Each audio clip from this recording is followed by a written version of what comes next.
Merci, Monsieur le Président. Chers collègues, le rapport développement durable 2021 que je vous présente met en lumière comment l'action régionale contribue aux 17 objectifs de développement durable définis par l'Organisation des Nations Unies.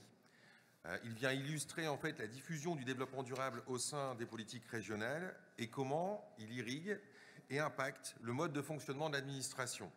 Ce rapport se structure autour de 5 grands chapitres.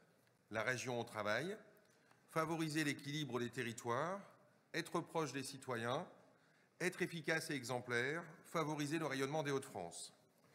Alors que nous prenons en compte encore davantage les effets du changement climatique, il met particulièrement en lumière la montée en charge de REF 3, notre fil rouge des politiques régionales. 3 points saillants ressortent. La place de REF 3 dans le dispositif régional de consolidation de l'activité et de l'emploi au travers d'une économie plus durable.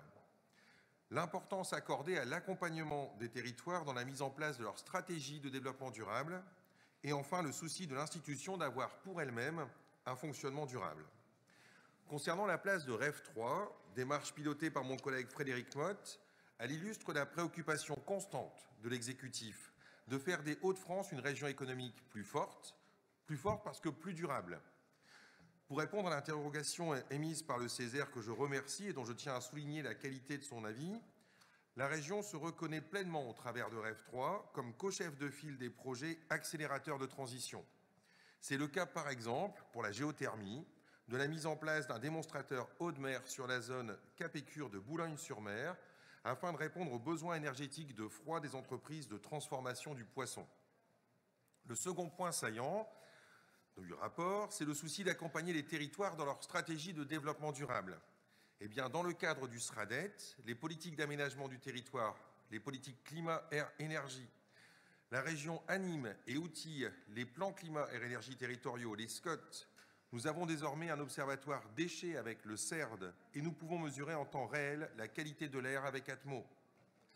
Les 5 parcs naturels régionaux expérimentent localement et travaillent à préserver les écosystèmes terrestres et lutter contre la perte de biodiversité.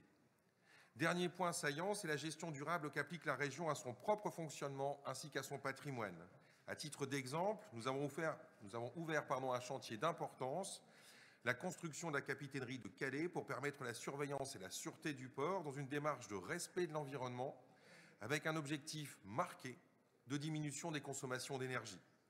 Enfin, je précise que lors de la présentation du rapport devant le Césaire, le 25 novembre dernier, tout en soulignant la qualité des actions menées par les institutions, les conseillers, en effet, m'ont exprimé le souhait que la région se dote d'un rapport plus évaluatif, capable de quantifier les effets des politiques mises en œuvre et de rapprocher ces effets des objectifs de développement durable. Je pense que cette suggestion pourrait être retenue pour les prochains rapports. Nous préparerons également, bien sûr, des éléments de réponse à vous apporter, comme évoqué ensemble. Merci.